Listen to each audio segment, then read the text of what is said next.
Magsimula na po tayo sa ating webinar.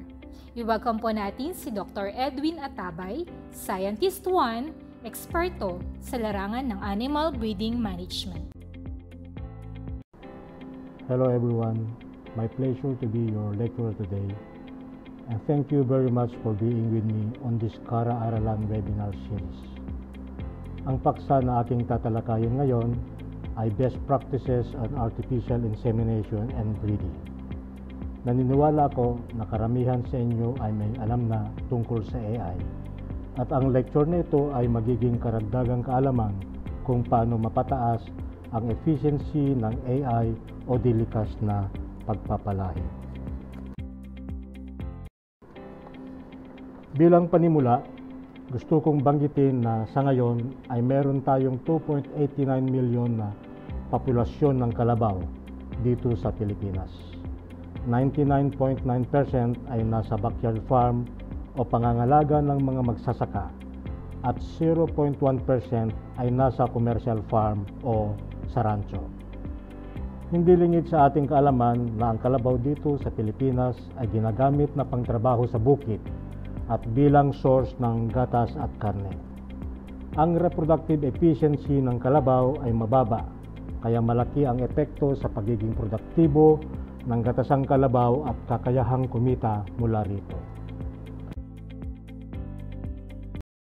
Ang kalabaw ay gaya rin ng ibang alagang hayop na bago magbigay ng gatas ay dapat manganak muna at bago manganak ay dapat mabuntis at bago mabuntis ay dapat mabreed. May dalawang paraan para mapabuntis ang kalabaw. Una, sa pamamagitan ng bulugan o natural breeding at pangalawa, sa pamamagitan ng artificial insemination sa natural na paglalandi o naturukan ng gamot para sa sabayang paglalandi o estrosynchronization. Sa AI, ang semilya ay inilalagay sa reproductive tract ng babaeng kalabaw sa pamamagitan ng instrumento at isinasagawa ito ng isang trained AI technician. Dahil sa kakulangan ng mga bulugan na may magandang lahi, ang artificial insemination ang pangunahing instrumento sa pagpapalawak ng paggamit ng bulugan na may good genetics. Ang teknolohiya ng artificial insemination sa kalabaw ay apektado ng poor estrus expression. Ang ibig sabihin ay hindi napapansin ang mga senyales ng paglalandi, kaya hindi natin alam kung kailan isasagawa ang AI. Isa pa, iba't ibang oras ng ovulasyon o paglabas ng itlog mula sa ovaryo pagkatapos ng pagsisimula ng estrus. Dahil dito, ang resulta ay mababang tsansa ng pagbubuntis at mahabang agwat ng panganganak. Ang kalabaw ay dapat manganak ng 2 beses sa 3 taon. Mga kadahilanan na nakakaapekto sa tagumpay ng AI. May 4 na pangunahing mga kadahilanan na nakakaapekto sa tagumpay ng artificial insemination. Una, ang alagang kalabaw. Dapat ang alagang kalabaw ay normal ang reproductive organ, normal ang estrus cycle at walang sakit na nakakaapekto sa pagbubuntis. Dapat ang alagang kalabaw, ang pangangatawan nito o body condition score ay nasa gradong 3 pataas. At alinman sa 2 ovaryo ay may laki na 2 cm at may follicle na 12 to 14 mm ang laki sa oras ng artificial insemination. Pangalawang kadahilanan, kalidad ng semilya. Ang semilya na galing sa mga semen processing at storage laboratory ay magaganda ang kalidad. Ang post-sow motility ay hindi bababa sa 30%. Dapat mapanatili ito hanggang sa gagamitin. Meron na tayong instrumento ngayon na sa pamamagitan nito ay madali na nating malaman ang percent motility o galaw nito, lalong-lalo na yung mga similya na pasulong ang galaw o takbo. At agad na rin natin malalaman sa pamamagitan ng instrumento nito ang ratio ng live at dead sperm. Pangatlo, ang AI technician. Ang AI technician ay dapat alam ang tamang kondisyon ng kalabaw bago isagawa ang AI. Halimbawa, kapag ang lumabas na hima o discharge ay may kasamang dugo, dapat hindi na sisimilyahan dahil huli na o nag-ovulate na o lumabas na yung itlog doon sa ovaryo. Dapat ang technician ay sundin ang tamang pamamaraan sa pagtone ng similya. Dapat panatilihing maganda ang kalidad ng similya at higit sa lahat, ang maayos at mahusay na pagsasagawa ng serbisyo ng artificial insemination. Pang-apat, may-ari ng kalabaw. Dapat ang may-ari ay may kakayahang malaman kung ang kalabaw ay handa ng similyahan. Sinasagawa ang agarang pagtawag ng AI technician kapag napansin alinman sa mga senyales ng paglalandi at may kaalaman sa wastong pag-aalaga sa kalabaw pagkatapos ma-AI. Ang susunod na ating pag-usapan ay ang mga best practices para mapagbuti o mapataas ang artificial insemination. Pangangalaga sa tangkeng imbakan ng similya para mapanatili ang kalidad. I-check ang liquid nitrogen level 2 beses sa isang linggo kung ito ay fill tank at 1 beses sa isang linggo naman kung mother tank. Ang critical level sa fill tank ay 7 to 8 cm at sa mother tank ay 14 to 15 cm.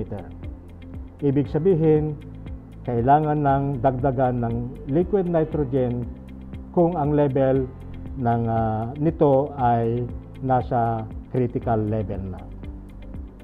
Iangat ang canister hanggang sa frost line at hindi lalampas sa bungad ng tangke. Ilabas ang semen straw mula sa tangke gamit ang forceps. Panatilihing maayos ang kinalalagyan ng straw sa loob ng tangke upang mabilis itong makita. Thawing of frozen semen straw. Huwag iangat ang semen straw sa labas ng tangke ng higit na 2 segundo. Ilagay ang semen straw sa tubig sa naaangkop na temperatura at sa takdang tamang oras. Sa buffalo, 39 to 41 degrees centigrade sa loob ng 15 seconds. At sa baka naman, 32 to 35 degrees centigrade sa loob ng 45 segundo.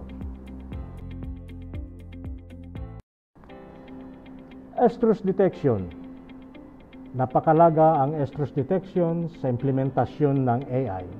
Kumbaga, ito ang susi ng artificial insemination. Ang pagkakaroon ng mga senyales ng paglalandi bago similyahan ay may korelasyon sa porsyento ng pagbubuntis. Dito sa mga senyales nakabase ang desisyon kung kailan isagawa o hindi ang AI. Ang paglalandi ng kalabaw ay karamihang nangyayari mula 7 ng gabi hanggang alas 7 ng umaga na kung saan ang temperatura ay malamig. Ang tagal ng paglalandi ay hindi pare-pareho sa bawat hayop. Ang baka at kalabaw ay nagpapakita ng senyales ng paglalandi sa tagal na 14 na oras. Ang mga behavioral signs at clinical manifestations of estrus na basihan kung kailan isasagawa ang AI. Kung ang consistency ay ng mucus discharge ay light sticky o napuputol pa, ang kulay ng hima ay watery, ang uterine tone ay bahagyang matigas at ang kalabaw ay lumalakad pag hinawakan sa bandang puwitan. Ang ibig sabihin ay maaga pa para similyahan. Kung hindi na napuputol at ang kulay ng discharge ay glassy, tapos matigas na ang uterine tone at halos ayaw nang lumakad kung hawakan sa may bandang puwitan. Ibig sabihin, pwede nang semilyahan. Ang best time for AI ay kapag lassi at hindi na napuputol ang discharge. Very hard ang uterine tone at nakatayo lang at hindi lalakad kapag hinawakan sa may bandang puwitan. Pero kapag creamy, yellowish o may kasamang dugo ang hima o discharge, hindi na nire-recommenda for AI. Pagkadeposito ng similya ay wala pang kakayahang mag-fertilize. Kailangan muna ng 6 na oras para mag-capacitate. Ang capacitation ay ito yung abilidad ng similya to gain its fertilizing capability. Pamamahala sa kalabaw sa loob ng 2 linggo pagkatapos ng AI.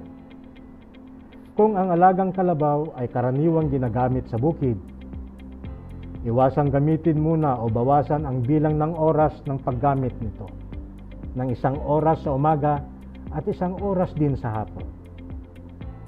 Ilagay sa malamig na lugar para hindi ma-stress. Mas makakabuti kung sila ay nasa lilim o hayaang magbabad sa tubig anumang oras. Bigyan lagi ng sapat at maayos na pagkain at malinis na tubig. May mga makabagong teknolohiya para mapabuti ang AI efficiency. Pagsasagawa ng Fixed Time Artificial Insemination o FTAI. Ginagawa ito sa pamamagitan ng pagsaksak ng hormone sa day 0, 7 at day 9. Sa day 0, isinasagawa ang animal selection at paglagay ng sidar sa loob ng puwerte ng napiling kalabaw at pagsaksak ng GnRH o gonadotropin. Dapat may BCS ang kalabaw o body condition na 3 pataas at alinman sa ovaryo ay may 2 cm ang laki. Pinipigilan ng sidar ang paglaki ng mga primary at secondary follicles.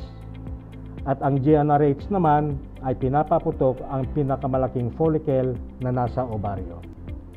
Day 7, pagtanggal ng sidar at pagsaksak ng prostaglandin. Dito, malaya nang lumaki ang mga follicles at isa sa mga ito ang mahihinog at handang pumutok ilang oras pagkatapos ng AI. Sa day 9, pagsaksak ng HCG or human chorionic gonadotropin.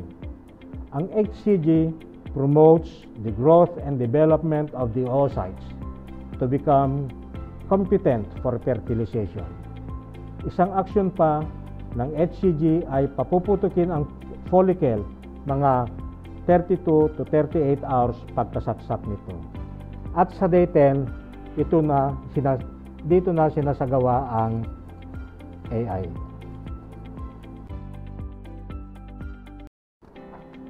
Ang observations consider ovsync ovulation synchronization. Hindi na kailangan pang obserbahan ang kalabaw kung ito ay naglalandi. Lumiit ang pagitan ng oras ng estros at ovulasyon. Mas mataas ang pagkakataon na ang kalabaw ay mabubuntis. Ang mga obserbasyon na ito ay hango sa resulta ng aming pananaliksik mula 2015 na kung saan sinubukan ang fixed time artificial insemination sa kalabaw dito sa ating bansa. Ito ang resulta ng aming pananaliksik tungkol sa FTAI. Sa umpisa ng gamutan ay may follicle na may 9.26 mm ang laki at pinapaputok ito ng GnRH. Sa day 7, may bagong follicle na ang sukat ay 10.43, 11.42 sa day 8, 12.82 sa day 9, at sa day 10 bago mag-AI ay umabot ng 14.89 mm at ang ovulation rate ay 90 to 91%.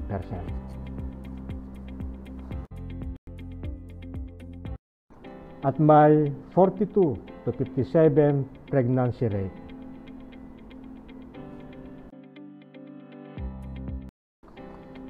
Pangalawang teknolohiya ay ang Enhanced Artificial Insemination or Enhanced Prostaglandin-Based Estrosynchronization. Sa normal na estrosynchronization or ES, ang sinasaksakan lang ng prostaglandin ay ang mga kalabaw na may corpus luteum, tapos AI sa day 3. Dito sa Enhanced AI, pagkatapos ng unang AI sa day 3, ay sinasaksakan ng HCG or Human Chorionic Gonadotropin ang kalabaw. Ang HCG promotes final development and maturation of follicles and more synchronized ovulation of the treated animals and formation of good quality corpus luteum leading to improved pregnancy outcome.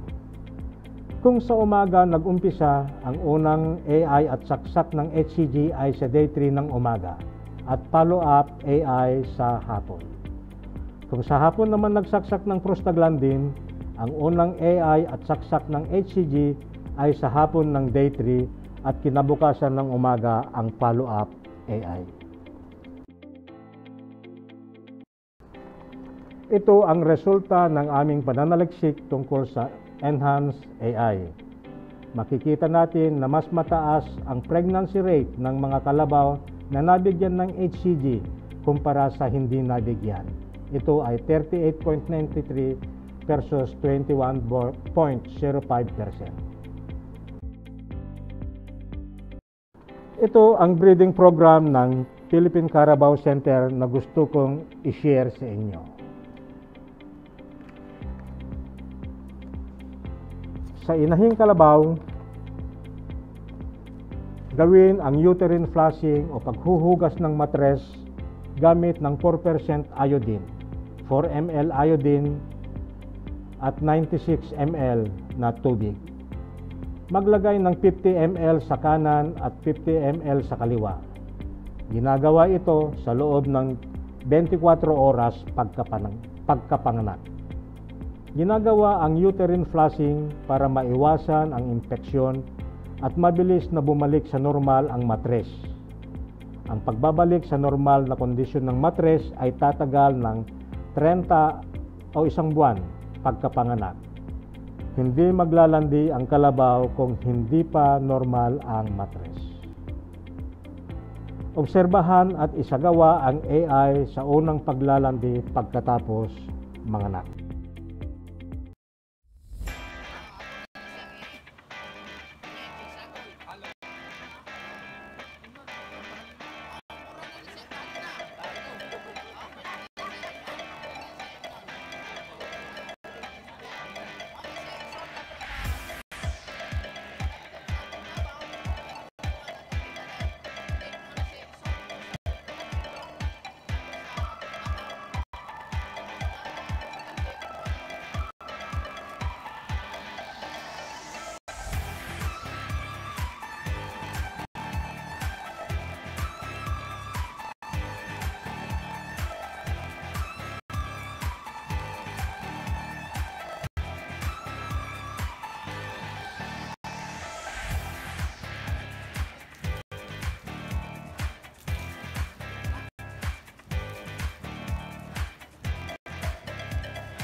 Monitor heat and rebreed.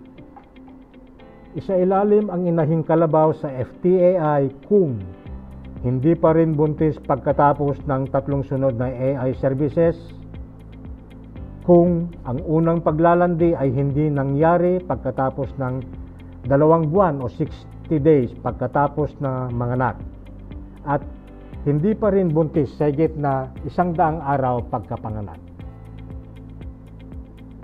Isailalim ang inahing kalabaw sa serbisyo ng bulugan sa loob ng 3 buwan kung hindi ito nabuntis sa pamamagitan ng fixed time AI. Pero bago isama ang mga inahin sa bulugan, ay dapat isagawa ang uterine flushing ng 12 araw bago isama sa bulugan.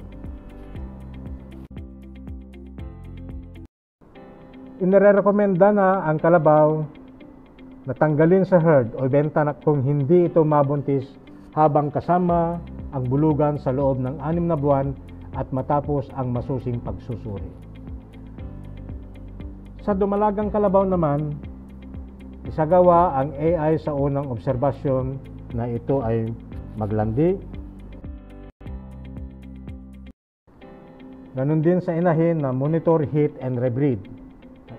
Isailalim ang dumalagang kalabaw sa FTAI kung hindi pa rin buntis pagkatapos ng 3 sunod na AI services.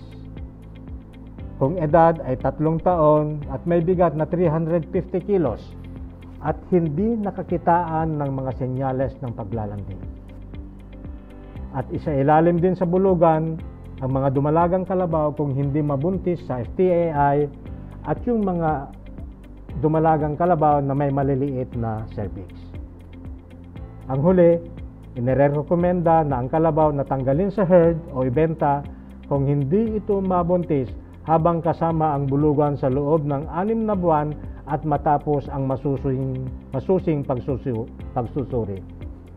Kagaya rin ito sa inahing kalabaw.